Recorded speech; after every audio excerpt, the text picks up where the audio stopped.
इंडी को फारूक अब्दुल्ला ने झटका दिया। जम्मू कश्मीर में एनसी अकेले चुनाव लड़ेगी, यानी कि नेशनल कॉन्फ्रेंस अपने बलबूते पर चुनाव लड़ेगी। फारूक अब्दुल्ला का ये बड़ा बयान, तो इंडी गठबंधन को एक और बड़ा झटका। लगातार एक एक करके जो साथी हैं, सहयोगी हैं, वो अपना रास्ता अलग करते जा रहे हैं और इस संगठन से दूरी बनाते जा रहे हैं।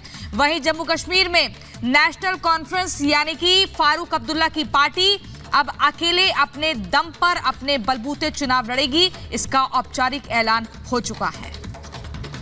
देखिए, जहां तक सीट शेयरिंग का सवाल है, मैं एक चीज आपको क्लियर करना चाहता हूं। नेशनल कॉन्फ्रेंस अपने बलबूते पर लड़ेगी, इसमें कोई दो राय नहीं है। तो आपको बता दें, ये बड़ी खबर इंडी को अब फारूक अब्दुल्ला ने भी झटका दिया है। फारूक अब्दुल्ला ने इंडी गठबंधन से किनारा कर लिया है। जम्मू कश्मीर में नेशनल कॉन्फ्रेंस अकेले चुनाव लड़ेगी, ये कहा फारूक अब्दुल्ला ने, और कहा कि एनसी अपने बलबूते पर चुनाव लड़ेगी। और शहजाद पूनावाला ने क्या कुछ कहा फारूक अब्दुल्ला के इस बयान के बाद, वो आपको सुनवाते हैं। इसे कहते हैं राहुल गांधी इफेक्ट। राहुल गांधी की न्याय यात्रा नहीं, बाय बाय यात्रा बन चुकी है, क्योंकि आज और अभी एक खबर आई है कि फारूक अब्दुल्ला साहब ने, नेशनल कॉन्फ्रेंस ने ऐलान किया है कि वो भी बाहर चले जाएंगे इंडी अलायंस के, और वो अकेले ही लड़ेंगे चुनाव, अपने बलबूते पर लड़ेंगे चुनाव। मतलब सोचिए, जब से राहुल जी की न्याय यात्रा शुरू हुई है, उससे पहले मायावती जी ने बाय बाय बोल दिया, फिर मिलिंद जी ने बाय बाय बोल दिया, ममता बनर्जी ने बंगाल से बाय बाय बोल दिया, पंजाब में आम आदमी पार्टी ने बाय बाय बोल दिया। कल हमने देखा है कि कैसे आम आदमी पार्टी ने दिल्ली में भी एक सीट ऑफर करके छोड़ दिया है, उत्तर प्रदेश में भी कुछ सीटें देकर छोड़ दिया गया है, महाराष्ट्र में भी संजय बनाम संजय चल रहा है, केरला में भी लेफ्ट जो कह रहा है कि राहुल गांधी वायनाड छोड़ दे, और अब नेशनल कॉन्फ्रेंस कह रही है बाय बाय। बिहार में तो बाय बाय बोल ही दिया गया था, उत्तर प्रदेश में भी बाय बाय बोल दिया गया था। तो कुल मिलाकर, चाहे वो कांग्रेस के कोई साथी हो,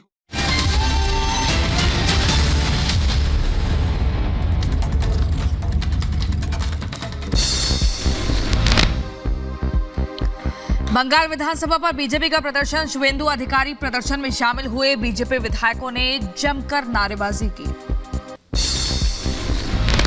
संदेश खाली को लेकर बंगाल विधानसभा के बाहर बीजेपी कार्यकर्ताओं का हंगामा। विधानसभा से सस्पेंड 4 विधायकों के साथ शुवेंदु अधिकारी प्रदर्शन में हुई शामिल।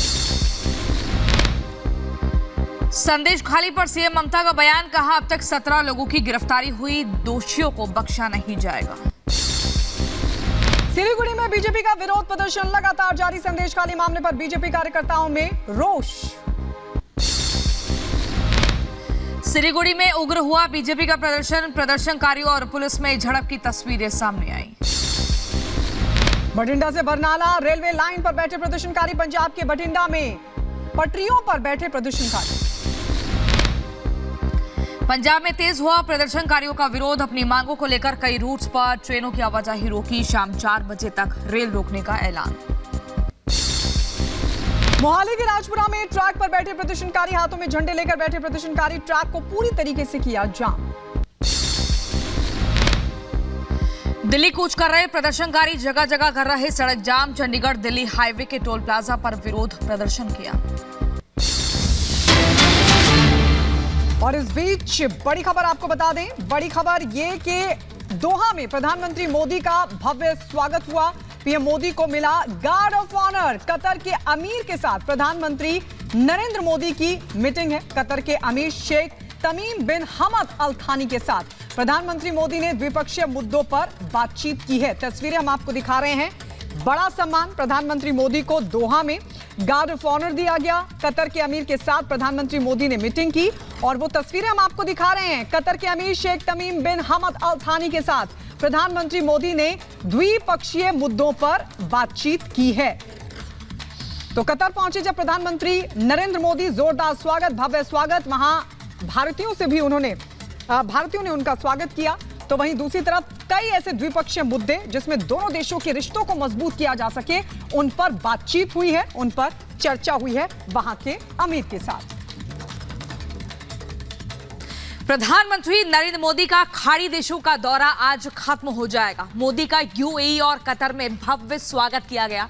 मोदी ने जहां परसों यानी कि 2 दिन पहले यूएई में अल्हान मोदी कार्यक्रम को संबोधित किया, तो वहीं कल अबू धाबी में BAPS मंदिर का उद्घाटन भी किया गया।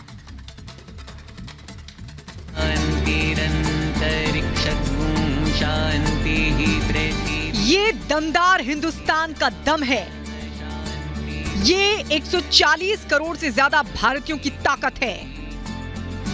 ये मजबूत मोदी का मेगा शो है। अबू धाबी में पहला हिंदू मंदिर बनकर तैयार है।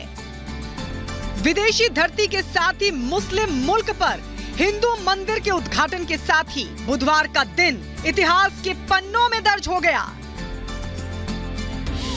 प्रधानमंत्री नरेंद्र मोदी ने मुस्लिम देश में भव्य स्वामी नारायण मंदिर का उद्घाटन किया। 5 पुरोहितों की मौजूदगी में पीएम ने विधि विधान के साथ मंदिर जन जन को समर्पित किया, जिसके साथ ही भारत से अरब तक सनातन का जय घोष होने लगा। भारत और भारत की संस्कृति का शंखनाद होने लगा। जय श्री राम, जय श्री राम, भारत माता की जय। बुधवार को पीएम ने BAPS मंदिर का उद्घाटन किया, तो इससे पहले मंगलवार को हेलो मोदी के जरिए वैश्विक स्तर पर संदेश देने की कोशिश की गई। कुछ साल पहले तक मुस्लिम देश में हिंदू मंदिर की कोई सोच भी नहीं सकता था, लेकिन मंदिर के उद्घाटन के साथ ही पीएम मोदी ने वो भी कर दिखाया। आज वैश्विक संघर्षों और चुनौतियों के सामने ये विचार हमें एक विश्वास देता है, मानवता में हमारे विश्वास को मजबूत करता है। इस मंदिर में आपको पग पग पर विविधता में विश्वास की ये झलक दिखेगी। मंदिर की दीवारों पर हिंदू धर्म के साथ साथ इजिप्ट की हायरोग्लिफ और बाइबल की, कुरान की कहानियां भी उकेरी गई है। अबू धाबी में काशी, अयोध्या की झलक देखकर पूरी दुनिया गदगद और भाव विभोर है। यहाँ स्वामी नारायण मंदिर का निर्माण भारत और यूएई के बीच सद्भाव के प्रतीक के तौर पर किया गया है, जो हर धर्म की मेहनत से तैयार किया गया है। मंदिर के निर्माण में हर धर्म संप्रदाय के लोगों ने काम किया है। मुझे ये भी बताया गया है कि मंदिर के 7 स्तंभ या मीनारे यूएई के 7 अमीरात के प्रतीक है। यही भारत के लोगों का स्वभाव भी है। हम जहां जाते हैं वहां की संस्कृति को, वहां के मूल्यों को सम्मान भी देते हैं और उन्हें आत्मसात भी करते हैं। और ये देखना कितना सुखद है कि सबके सम्मान का यही भाव हिज हाइनेस शेख मोहम्मद के जीवन में भी साफ दिखता है। नागर शैली में बने इस मंदिर में 7 शिखर हैं और 7 शिखर में 7 देवी देवता विराजमान हैं। यानी 410 स्तंभों वाले इस मंदिर में प्रभु श्री राम और कृष्ण की लीलाएं उकेरी गई हैं। दीवारों पर रामायण और भागवत को दर्शाया गया है। सर्वे भवन्तु सुखिनः सर्वे सन्तु निरामया का भाव लेकर Bharat one earth one health इस मिशन के लिए भी काम कर रहा है। हमारी संस्कृति, हमारी आस्था हमें विश्व कल्याण के इन संकल्पों का हौसला देती है। मंदिर के उद्घाटन में जिस तरह का जोश और उत्साह नजर आया, वो अपने आप में खास था। मंदिर को देखकर नहीं लग रहा था कि कोई मुस्लिम मुल्क है, बल्कि ऐसा लग रहा था मानो देश के किसी कोने में मंदिर का उद्घाटन हो रहा है। वहीं मंच से पीएम मोदी ने जो कहा, वो संदेश भी साफ था। वन अर्थ वन हेल्थ इस मिशन के लिए भी काम कर रहा है। हमारी संस्कृति, हमारी आस्था हमें विश्व कल्याण के इन संकल्पों का हौसला देती है। भारत इस दिशा में सबका साथ, सबका विकास, सबका विश्वास और सबका प्रयास के मंत्र पर काम कर रहा है। मुझे विश्वास है कि अबू धाबी के मंदिर की मानवीय प्रेरणा हमारे इन संकल्पों को ऊर्जा देगी, उन्हें साकार करेगी।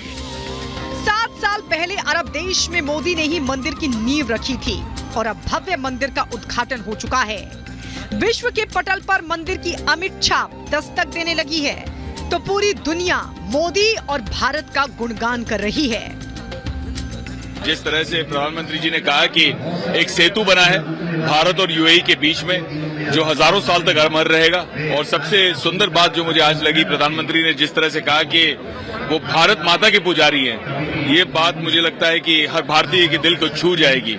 स्वामी नारायण का हिंदू टेम्पल इतना भव्य, इतना बड़ा, इतना अच्छा लगा यहाँ पे आके, and I think it's absolutely a great moment for every Indian. इससे पहले मंगलवार को हेलो मोदी कार्यक्रम में मोदी पहुंचे तो राजधानी अबू धाबी मोदी मोदी के नारों से गूंज उठी। जायद स्टेडियम में जैसे ही प्रधानमंत्री नरेंद्र मोदी ने कदम रखा, भारतीय मूल के करीब 50,000 लोग मोदी मोदी का उद्घोष करने लगे। हेलो मोदी कार्यक्रम जो मोदी के सम्मान में रखा गया था, वहां से पीएम ने दुनिया भर में भारत की कूटनीतिक ताकत और विश्व गुरु के रूप में उभरती पहचान का एहसास करा दिया। आज भारत की पहचान नए आइडियाज, नए इनोवेशंस की वजह से बन रही है। दुनिया का वो देश जिसकी अर्थव्यवस्था बहुत तेजी से आगे बढ़ रही है, वो देश कौन सा है? हमारा भारत। एक तरफ पीएम मोदी का संदेश तो दूसरा मंदिर में पग पग पर विविधता की झलक, हिंदू धर्म के साथ साथ कुरान की कहानियां, मंदिर में प्रवेश के साथ ही वॉल ऑफ हार्मनी के दर्शन। 18 फरवरी से एशिया के सबसे भव्य, विराट और अद्भुत मंदिर के द्वार भक्तों के लिए खुल जाएंगे। Bureau report, Republic Bharat.